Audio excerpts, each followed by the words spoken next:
하나님을 사랑하는 것이 내 인생의 일부가 될 수가 없는 것이죠.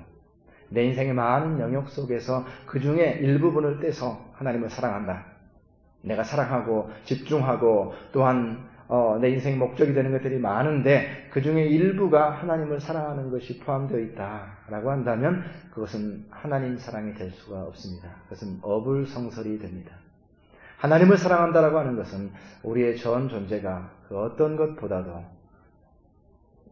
나 자신을 사랑하는 것보다도 하나님이 우선될 때에 하나님을 사랑하는 것이 되기 때문이죠.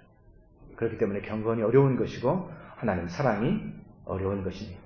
그래서 우리가 하나님을 사랑한다라고 말할 때에 우리가 참으로 서신서의 말씀을 통해서 경험하게 되어지는 하나님 안에서 살아가는 삶, 그렇죠? 하나님 안에서 살아가는 삶이고요.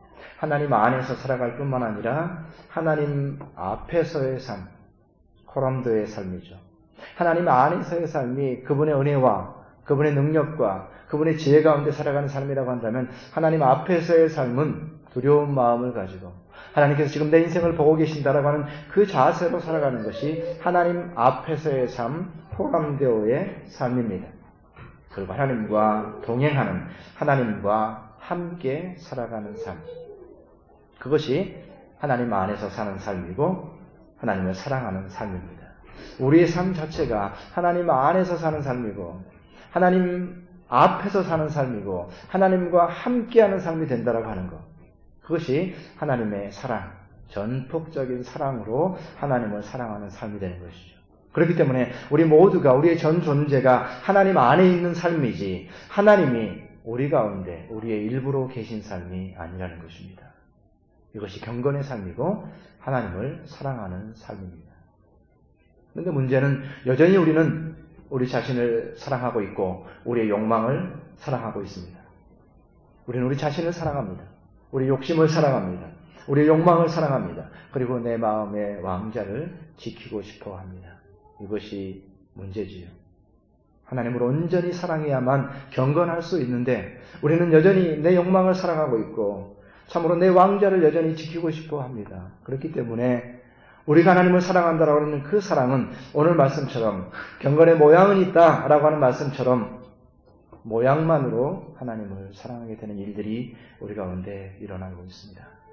하나님을 온전히 사랑해야 되고 모든 것을 하나님께서 요구하고 계신데 우리는 참으로 여전히 내 욕망과 내 자리를 여전히 사랑하고 있다 보니까 하나님을 온전히 사랑하지 못합니다. 그러다 보니까 하나님을 사랑하는 것이 모양으로만 사랑하게 됩니다. 그래서 우리의 경건은 모양이 있는 경건. 경건은 그저 모양으로서 존재하는 경건. 모양으로서 하나님을 사랑하는 그 사랑 속에서 살아가는 것을 보게 됩니다. 오늘날 우리가 살아가는 시대의 신앙의 풍조를 보게 되면 이렇게 설명할 수가 있을 것입니다. 신앙의 모양만 유지해줘도 가능한 모양만 가지고 있는 신앙이라 할지라도 더 이상 손대지 말자. 모양만 가지고 있어도 더 이상 요구하지 말자. 이것이 어쩌면 이 시대의 풍조고 이 시대의 교회들의 태도가 아닌가라고 하는 생각을 해보게 됩니다. 모양을 가진 것이 어디며 모양만 갖는 것이 얼마나 귀한 것인가. 주일날 예배 나와서 이렇게 자리를 지켜주는 것만으로도 얼마나 고마운 일인가 라고 하는 차원에서 많은 신앙이 또 많은 교회들이 또한 우리들의 모습이 그러한 차원으로 신앙의 풍조가 흘러가고 있는 것을 보게 됩니다. 이제는 그야말로 하나님을 모양으로만 사랑하는 것이라 할지라도 그것만이라도 감지덕지다라고 하는 그러한 어떤 태도가 우리 가운데 만연해 있는 것을 보게 되는 것이죠. 경건의 모양으로서 하나님을 사랑하는 데 있어서 그저 모양만으로 존재하는 것을 지지하고 그것을 참으로 인정하고 그러한 풍조를 받아들이는 것이 오늘날의 시대가 아닌가라는 것을 생각해 봅니다. 2016년을 맞이해서 저희 그 교단에서 제가 속한 교단에서 매년 매주 이제 그 신문을 보내주십니다. 후원하는 교회들이 따로 있어서 이제 그 매주 교단 신문을 제가 받아볼 수가 있게 되는데 그 교단 신문에 1월달 시작해서부터 일면에 가장 많이 연속적으로 다루고 있는 주제가 뭐냐면은 교회를 신앙을 가지고 있는데도 교회를 나가지 않는 성도들. 그래서 그 성도들을 이제 그렇게 하면 안 되는데 사실은 교회를 안 나간다 그래가지고 안 나가를 가나안이라고 이렇게 불러서 가나안 성도다. 이게 이제 일반적인 통칭이 됐습니다. 이게 일반적으로 다들 사용하는 말이 된 거예요. 가나안 성도 그러면 교회를 안 나가는 신자를 얘기하는 거예요. 그래서 2016년 1월 달이 돼가지고 저희 교단에서 그 신문 1면에 연속 시리즈로 그 부분을 다루고 있는데, 그것은 뭐냐면은 교회를 안 나가는 신자들을 어떻게 할 거냐라는 그 문제예요. 그걸 이제 연속적으로 다뤄주고 있는데 대안들을 얘기해주고, 저도 전 기사가 의미가 있었기 때문에 오려가지고 따로 이렇게 스크럽을 해놓고 이렇게 했는데, 거기서 제시하고 있는 대안이 뭐냐? 신앙은 있다고 하는데 교회를 안 나가는 사람들에 대한 대안을 어떻게 얘기를 하고 있냐면은, 요약해서 좀 정리를 한다 그러면은 그런 신앙인들을 교회에 왔을 때에 심기가 불편하게 하지 말자라고 하는 것으로 그렇게 정리가 됩니다. 가능한 교회를 나올 수 있도록 교회에 나오시는 분들을 심기를 불편하게 하지 말자라고 하는 것으로 그렇게 대안이 제시되고 있는데, 저도 그것을 이제 의미 있게 생각하고 잘 오려서 스크랩을 해놨습니다만은, 생각해 볼수록 과연 교회 오시는 분들을 심기가 불편하지 않게 해서 교회를 떠나지 않도록 하는 것이 과연 진정한 길이 될까라고 하는 그런 생각을 해보게 됩니다. 그것은 제 안에도 역시 있는 그런 모습이죠. 한 분 성도님들이라도 혹시 안 나오실까라고 하는 것에 언제나 전전긍긍하고 있는 그런 저의 모습을 보게 되고, 또 심기를 불편하게 해드리고 싶지 않은 그런 제 모습을 보게 되고, 저의 모습이기도 하고 또한 그런 시대적인 풍조이기도 합니다만은, 과연 그것이 길이 될 수가 있겠는가? 신앙을 가지고 살아가면서 예배당으로 나오고 주의 말씀을 듣고자 하는 자들이 심기를 불편하게 하지 않는 것으로 그들을 교회에 붙잡아 놓는 것이 진정한 경건, 진정한 신앙, 하나님을 향한 진정한 사랑으로 이끌어줄 수가 있겠는가? 신앙의 문제가 우리의 심기의 문제인 것이 가능한 것인가? 라고 하는 것을 생각해 보게 된 것입니다. 모양으로서의 사랑이라고 하는 것은 참으로 온전한 주님의 사랑 없이 그저 형식만으로서 그것을 사랑하게 되는 것입니다.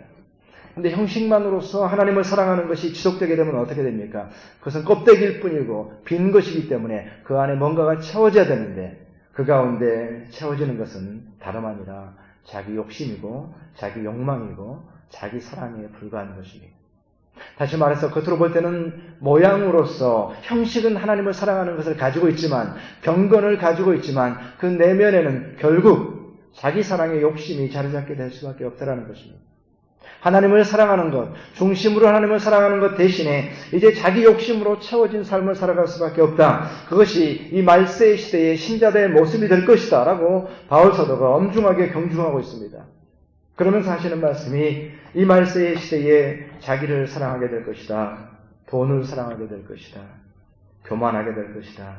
감사하지 않게 될 것이다. 무정한 사람들이 될 것이다. 원한을 풀지 않게 될 것이다. 비방하며 절제가 없으며 난폭한 사람들이 될 것이다. 배신자들이 될 것이다. 무모한 자들이 될 것이다. 자만한 자들이 될 것이다. 쾌락을 사랑하는 자들이 될 것이다. 라고 참으로 긴 많은 말씀들과 표현들을 통해서 그저 껍데기에 불과한, 참으로 하나님을 사랑하지만 그저 껍데기에 불과하고 그 내면은 끝없이 자기 욕심으로 채워진, 자기 욕망으로 채워진, 여전히 죄로 채워진 그러한 모습들의 신앙의 모습을 보여주고 있습니다. 진정으로 하나님을 사랑하지 않기 때문에, 그저 모양만으로 사랑하기 때문에 그 안에는 이러한 온갖 자기 욕심으로 채워질 수밖에 없는 신앙. 결국 내가 신앙생활하는 것도 자기 욕심의 표현이며 참으로 자만함의 표현이며 쾌락을 사랑하는 것의 표현이며 교만함의 표현이며 무정함의 표현일 뿐이 될 수밖에 없는 그러한 신앙의 모습을, 두려운 신앙의 모습을 바울 사도는 우리에게 말씀해 주고 있습니다. 그래서 그 내용이 텅 비어 있기 때문에 모양은 있지만 말씀이 어떻게 얘기하고 있습니까? 능력을 부인한다라고 얘기하고 있습니다. 모양은 있지만 사실은 능력은 없는 신앙을 얘기하고 있습니다. 무능력의 경건이 되는 것입니다. 하나님을 참으로 온전히 사랑하지 않기 때문에 그 모양으로 인해서 이제는 무능력의 경건, 아무것도 할 수 없는, 형식은 있지만 모양은 있지만 그러나 그 가운데 능력은 없는 경건, 능력은 없는 사랑, 능력은 없는 신앙, 능력은 없는 그리스도인들의 모습을 보게 될 것이다라고 하는 것을 얘기하고 있는 것이죠. 모양은 있지만 그러나 능력이 없는 경건을 얘기하고 있습니다. 우리가 엘리사의 하나님의 역사심과 기적들이 엘리사를 통해서 많이 드러나게 되는데 엘리사를 섬겼던 그 시종 게하시의 얘기를 통해서 생각을 해볼 수가 있습니다. 게하시가 엘리사의 명령을 받고 참으로 그 수냄 여인, 어려움을 당한 수냄 여인의 아들이 죽은 것을 되살리기 위해서 그를 찾아가게 됩니다. 엘리사가 했던 대로 엘리사의 지팡이를 가지고 갑니다. 엘리사가 했던 대로 그 지팡이를 몸에다가 올려놓고 기도합니다. 엘리사가 했던 대로 참으로 직접 찾아가서 방문해서 뛰어가서 달려가서 그는 열정을 가지고 하나님의 역사와 기적이 나타나기를 기대했습니다. 그런데 동일하게 엘리사가 했던 방법 그대로를 했고 엘리사가 사용했던 지팡이를 가지고 그대로 가져가서 그 죽은 자에게 올렸지만 기적은 일어나지 않았습니다. 그가 보았던 그대로, 그가 했던 형식 그대로, 그가 했던 모양 그대로 그는 참으로 하나님의 기적이 일어나기를 원했지만 엘리사의 지팡이를 가지고 나아갔을 때에 그 지팡이 속에서 기적이 나타나지 않았습니다. 엘리사의 지팡이는 하나의 형식에 불과한 것이었고 하나의 막대기에 불과한 것이었고 하나의 그러한 형식에 불과한 것이었습니다. 모양에 불과한 것이었습니다. 엘리사의 기적은 지팡이로부터 나온 것이 아니라 엘리사의 중심으로부터 나온 것이었습니다. 그렇기 때문에 게하시는 비록 그의 모든 모양은 다 따라했다 할지라도 엘리사의 중심이 없었기 때문에 하나님을 신뢰하고 하나님의 역사를 믿는 그 믿음이라고 하는 그 중심이 없었기 때문에 그 모든 것들은 아무런 의미가 없는 껍데기에 불과한 것이었습니다. 그가 비록 달려갔고 엘리사의 지팡이를 가지고 갔고 죽은 자에게 올려놓았으나 기적은 일어나지 않았습니다. 엘리사의 기적은 모든 형식 속에 있는 것이 아니라 하나님을 믿는 믿음 속에 있었기 때문입니다. 참으로 무기력함, 모양만 있는 그러한 경건이라고 하는 것은 이 땅 가운데 무기력한 그러한 영성으로 아무런 역사도 일어나지 않는 것으로 무기력한 사랑으로 우리 가운데 드러날 수밖에 없다라고 하는 사실입니다. 그렇다고 한다면 진정한 하나님의 사랑을 우리는 어떻게 생각해 볼 수 있을까요? 그것은 모양이라고 하는 말씀 속에서 또한 이 사랑의 진정한 의미를 유추해낼 수가 있습니다. 모양이 아니라 내실이 있는 사랑을 의미하고 있다는 사실이죠. 능력이 되는 사랑은 하나님을 온전히 사랑하는 참된 사랑은 모양의 사랑이 아니라 내실이 있는 사랑이요 실효가 있는 사랑이요 유효한 사랑으로서의 하나님의 사랑인 것을 보게 됩니다. 결국 우리가 하나님을 사랑한다라고 말할 때에 어떻게 하면 그것이 유효한 것이며 내실이 있는 사랑이 될 것이냐, 내가 하나님을 사랑하는 것이 얼마나 나에게 의미 있는 사랑이 될 것이냐가 결국은 진정한 사랑이요 능력 있는 경건으로 우리를 이끈다라고 하는 사실을 알게 됩니다. 그렇기 때문에 하나님을 사랑한다라고 말할 때에 그 사랑이 바로 나 자신의 이야기가 되어야 됩니다. 이것은 개인적인 차원의 적용입니다. 누군가의 사랑이 아니며 누군가의 사랑을 구경하는 것도 아니고 남의 얘기가 아니라 바로 나의 이야기로서의 하나님에 대한 사랑입니다. 나의 문제입니다. 내가 어떻게 사랑할 것인가, 내가 어떻게 하나님을 사랑할 수 있을 것인가 라고 하는 것이 바로 나 자신의 문제가 되는 것입니다. 우리가 지난 주간에 우리 제자훈련 모임을 통해서 함께 나누면서 그런 얘기를 나누게 됐습니다. 참으로 함께 얘기를 하는 중에 어떤 분이 나는 아침에 저녁에 깨어서 기도합니다라는 그런 고백을 했을 때 그 도전을 받고 나도 기도하기를 시작했습니다 라는 고백들이 나오기 시작했어요. 바로 누군가의 기도의 모습을 통해서 나도 기도하기 시작했습니다. 어떤 분이 성경을 필사하기 시작했다라는 그 도전을 받고서 그거 참 좋습니다. 나도 성경을 읽기 시작했습니다. 성경을 쓰기 시작했습니다 라고 고백하는 소식을 듣게 됐습니다. 이것은 얼마나 의미 있는 그러한 어떤 내용들입니까? 왜냐하면 하나님을 사랑한다라고 하는 것은 결국 나 자신의 문제거든요. 내가 기도해야 될 문제고, 내가 말씀 앞에 나가야 될 문제고, 하나님 앞에 그 말씀과 씨름하는 것도 나 자신의 문제이기 때문입니다. 결국 능력 있는 하나님의 사랑이라고 하는 것은 내가 어떻게 하나님을 사랑하느냐라고 하는 그러한 문제가 되는 것이죠. 관망하거나 그저 어떻게 하는 것을 보고서 그것에 대해서 어떤 생각을 말하거나 라고 하는 것으로서 하나님의 사랑이 우리 가운데 내실화되지 못한다라고 하는 것을 알게 됩니다. 더 나아가서 하나님의 사랑이 우리 가운데 참으로 내실 있는 사랑이 된다라고 하는 것은 보다 더 구체적인 사랑이라고 하는 것을 알게 됩니다. 사랑이라고 하는 것이 추상적인 개념일 수가 있습니다. 사랑이라고 하는 것이 어떤 추상적인 개념으로 우리의 삶 속에서 머무를 수가 있습니다. 그러나 그것은 무능력하다라고 하는 걸 우리는 잘 알고 있습니다. 야고보서의 말씀을 통해서 나오는 것이죠. 너희가 덥게 하라, 배부르게 하라. 추우면은 덥게 하고 배고프면 밥 먹고 배부르게 하면 되지 라고 말하지만 그러나 그것이 능력이 될 수가 없습니다. 그것이 아무런 의미가 없는 것이죠. 말로는 따뜻하게 할 수가 없고 그저 말로는 배부르도록 할 수가 없습니다. 그래서 아무런 의미가 없는 무능력한 사랑입니다. 진정으로 내실 있는 사랑이라고 하는 것은 우리 삶 속에서 구체적으로 어떻게 행할 것인가를 우리가 알고 있는 것이고 그것이 우리 가운데 드러나게 될 때에 진정한 내실 있는 사랑이 되는 것입니다. 하나님을 사랑하는 것도 어떻게 하는 것이 하나님을 사랑하는 것인지 우리 가운데 깨닫게 되어질 때에 또한 그것을 구체적으로 행하게 되어질 때에 그것이 내실 있는 사랑이 되는 것입니다. 종교개혁의 그러한 이후에 많은 신학적인 논쟁들이 있었습니다. 지리한 논쟁들이 많이 있었고 그 많은 논쟁들이 지나가고 나니까 이렇게 신학적으로 싸워봐야 아무것도 남는 것이 없고 이거 어떻게 해야 되느냐라고 말하면서 독일에서 경건주의 운동이 일어나기 시작했습니다. 오늘 우리가 얘기하고 있는 경건에 대해서 의미를 가지고 경건주의자들이 일어나기 시작했습니다. 그들의 관심은 구체적인 데 있었습니다. 그들이 경건에 대해서 스스로를 경건주의자라고 말하면서 그 경건에 대해서 정의를 내릴 때에 그들이 내렸던 정의가 참으로 저에게는 인상적입니다. 그것은 정확성, exactitude. 다시 말해서 정확성이라고 하는 것을 그들의 경건의 정의로 내세웁니다. 이것은 무슨 얘기냐면은 우리가 신앙생활을 하고 또한 하나님을 사랑한다라고 말할 때 그것이 너무나도 추상적인 것이 되어서는 안 된다. 하나님을 사랑한다라고 하는 것은 보다 더 구체적인 것이다라고 하는 것을 그들이 삶 속에서 캐내기 시작한 거예요. 그리고 구체적인 삶의 영역 속에 적용하기 시작한 거예요. 이때는 이래야 된다. 저 때는 저래야 된다. 그래서 하나님을 사랑하는 것 길이 무엇인가를 구체적인 길이 무엇인가를 그들은 가르치기 시작했고 성경 속에서 찾아내기 시작했고 삶의 원칙으로 그들이 개발해내기를 시작했습니다. 이것이 경건주의 운동입니다. 다시 말해서 그들의 삶과 신앙은 그저 어떤 추상적인 것이 아닙니다. 구체화되어 있습니다. 이것은 참으로 능력 있는 것이 되었던 것이죠. 그래서 제가 오늘 그 주보의 말씀 속에서 그들이 가졌던 주보의 앞면을 우리가 한번 보시면은 그들이 가졌던 삶의 구체적인 그런 원리들을 이렇게 얘기하고 있는 것을 보게 됩니다. 하루의 생활을 하나님과 시작하고 하나님과 마치도록 하라. 유익 없는 이야기는 듣지 말고 좋지 못한 책은 읽지 말라. 좋지 못한 책은 아예 읽지를 말라. 이게 이제 이대로 해야 되는 거예요.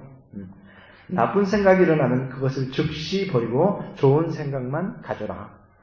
나쁜 생각이 꼬리에 꼬리를 물게 되잖아요. 아예 즉시 버리라는 겁니다. 좋은 생각으로 그걸 대체하라 라고 얘기하고 있죠. 어떤 경우에도 의무를 회피하지 말고 의무 이상을 행하도록 하라. 의무가 해야 될 일인데 그걸 피하려고 하지 말고 그보다 더 해라. 구체적이죠? 의무가 있는데 그보다 더 해라 얘기하고 있는 것이요. 언제나 목적을 잃지 않고 모든 일을 하나님을 섬기는 일에 맞추어라. 목적을 잃지 말고 하나님을 섬기는 모든 일. 여기다 대가지고 여기 기록은 안 해놨습니다만은 뭐 고기를 함부로 먹어서는 안 된다. 뭐 여러 가지 또 세부적인 구체적인 내용들에 대해서 이 경건주의자들이 세부적인 영역까지 다 정해놓는 것을 보게 됩니다. 다시 말해서 우리가 능력 있는 사랑, 능력 있는 경건이라고 말할 때 우리는 반드시 우리의 신앙의 영역에서 보다 더 구체적인 영역으로 하나님을 사랑하는 길이 무엇인가를 우리가 보다 더 구체적인 영역까지 우리 삶 속에서 적용해야 된다는 것이죠. 그럴 때에만 그것이 능력 있는 사랑이고 모양뿐이 아닌 진실한 사랑이 된다는 것입니다. 오늘 우리가 이 모든 목록들을 쭉 살펴보면서 제 마음속에 드는 생각은 이 시대 가운데 우리가 살아가는 우리의 신앙이 참으로 느슨하구나, 조금 안일한 신앙이구나 라고 하는 것을 스스로에게 생각해 보게 되었습니다. 더 나아가서 하나님을 사랑한다라고 하는 것이 이제는 내 삶 속에 능력으로 드러나는 것을 의미하는 것입니다. 하나님을 사랑하는 것이 무엇인가? 그것이 나에게 능력이 된다라는 것, 나에게 변화가 된다라는 것입니다. 나를 바꾼다라고 하는 사실입니다. 하나님을 사랑하는 것이 내 삶의 변화로 드러나는 것을 얘기하고 있는 것입니다. 그렇기 때문에 비록 어둠의 시대를 사랑한다고 할지라도 하나님을 사랑하는 사랑이 그 내면에 있는 사람은 그것이 내면의 빛이 되는 것입니다. 그리고 내면 속에서 나를 비춰주기 때문에 나는 밝은 존재로 이 땅 가운데 살아가게 됩니다. 비록 어두운 시대를 살아가고 내 삶의 조건들이 어둡다 할지라도 그 마음속에 하나님의 사랑이 있을 때에는 빛이 됩니다. 그래서 우리를 밝혀줍니다. 우리의 표정이 달라지고 우리의 생각이 달라지고 우리의 언어가 달라지는 것이죠. 하나님을 사랑하는 사랑이 참된 사랑이 될 때에 그 사랑은 우리 가운데 빛이 됩니다. 하나님을 사랑하는 그 사랑이 참된 사랑이 될 때에 그것은 하나님으로부터 주어지는 지혜로 충만해지는 삶을 살게 됩니다. 야고보서에서 위로부터의 지혜라고 표현되어지는 그 사랑, 그 지혜, 그건 나에게는 없는 것이며 내가 생각해낼 수 없는 것입니다. 그러나 위로부터 오는 지혜가 나에게 주어지게 되는 것이죠. 내가 하나님의 사랑을 품었을 때에 위로부터 오는 지혜가 나로부터 나에게 주어지게 되는 것을 의미하는 것이고, 하나님의 사랑을 내 마음속에 품게 되었을 때에 그것이 참으로 나를 진정한 믿음으로 힘있게 능력있게 나를 살아가도록 하는 것입니다. 하나님의 사랑이 내 삶 속에 있을 때 나를 굳건하게 세워지는 것이죠. 나의 모든 삶의 모습들이 다르게 드러나게 되는 것이죠. 내가 하나님의 사랑이라고 하는 동기를 가지고 있기 때문에 전혀 다르게 그것이 능력으로 드러나게 되는 것을 보게 됩니다. 저는 제가 특별히 제 마음속에 기억에 남는 그런 기억이, 제가 고등학교 때 새벽기도를 다니던 그때가 참 생각이 납니다. 그때는 고등학생이었기 때문에 어느 누구도 새벽기도를 가라는 사람이 없었고 다 말리는 상황이었죠. 고등학생이 무슨 새벽기도를 다니느냐. 그런 상황이었는데 그때 저는 제 마음속에 하나님을 사랑하는 마음이 컸습니다. 그리고 새벽을 깨우고 싶었고 그 새벽에 나가서 참으로 그 목사님의 말씀을 듣는 시간이 너무나도 소중했습니다. 저는 그 시간을 사모했어요. 그 시간을 사랑했습니다. 하나님의 사랑이 내 안에 있었기 때문에 그 시간을 드리고 싶었고 깨어있고 싶었어요. 근데 사람들이 말리는 거예요. 집에서도 말리고 어른들도 말리고, 심지어는 제가 잠깐 동안 머물렀던 그 독서실 그 총무님도 말리고, 새벽에 문을 열어줘야 되는데 그게 무슨 짓이냐 그러면서 이게 이제 열쇠를 하나 복사해 주세요 뭐 이렇게 실갱이하고 이랬는데 그건 이해가 안 되는 일이잖아요. 그럼에도 불구하고 저는 그 시간을 사모했어요. 그 새벽 시간에 깨어있기를 사모했고, 나중에 목사가 되고 나니까 새벽 기도는 이제는 누가 말리는 사람이 없더라고요. 말리는 사람이 없는 게 아니라 반드시 해야 되는 일이 됐어요. 새벽 기도를 안 하면 이제 목사가 이상한 일이 되는 거죠. 그래서 이제는 목사가 됐기 때문에 매일 새벽 기도를 했습니다. 근데 새벽 기도를 할 때마다 제 마음속에 뭔가 다른 그런 느낌을 생각하게 돼요. 그 고등학교 시절에 그때의 새벽 기도, 사람들이 다 말렸지만 다른 동기는 없었고 오직 한 가지 동기, 하나님을 사랑하는 한 가지 동기를 가지고 그 새벽을 깨웠을 때에 그 시간의 아름다움, 비교할 수 없는 그러한 영광, 기쁨, 그런 것들이 이제는 의무가 되어서 하루도 빠지지 않고 매일매일 새벽 기도를 나오지만 그 하나님에 대한 사랑이 상실되어졌을 때 그 새벽 기도는 동일한 새벽 기도지만 차갑고 아무런 의미도 없는 그런 새벽 기도들이 되어지는 것을 보게 되면서 우리의 삶 속에서 가장 중요한 것은 능력으로 살아간다라고 하는 것은 하나님의 사랑이 우리의 삶 속에서 드러나는 것, 하나님의 사랑을 가지고 행하는 것, 그리고 그랬을 때에 그것이 능력으로 드러나게 된다는 것을, 그 사랑이 능력인 것을, 그 경건이 능력인 것을 드러나게 되는 것입니다. E.M. 바운즈라고 하는 유명한 영성가이며 설교가는 이렇게 얘기했습니다. 교회들은 이 시대 가운데 새로운 방법들을 많이 찾아서 헤매고 있습니다. 그러나 하나님은 사람을 찾고 계십니다. 이렇게 얘기했습니다. 교회들은 방법을 찾아 헤맵니다. 그러나 하나님은 사람을 찾고 있습니다. 하나님 앞에 진정한 사랑을 가지고 기도하는 사람, 하나님 앞에 진정한 사랑을 가지고 나오는 그 사람을 하나님은 찾고 계십니다. 그 중심에 하나님의 사랑을 가진 사람을 찾고 있습니다. 여러분들은 방법을 찾아 헤매고 있지만 그 방법이 무슨 능력이 있습니까? 그 모양이 무슨 능력이 있습니까? 그 껍데기가 무슨 능력이 있습니까? 능력은 하나님 안에 있는 것이고 하나님을 사랑하는 마음 속에 있습니다라고 이엔 바운즈가 얘기했습니다. 우리 모두는 참으로 하나님을 사랑하고 참으로 그분의 얼굴을 구하는 것을 통해서 우리의 삶 속에서 역사하는 것을 기대하면서 살아가는 사람입니다. 바울사도는 참된 경건의 소유자로 하나님을 사랑하는 자로 무장하여서 살았던 삶이었습니다. 그러면서 그는 우리가 읽진 않았지만 11절의 말씀에서 놀랍게도 나는 박해의 시대를 이겨냈다라고 얘기하고 있습니다.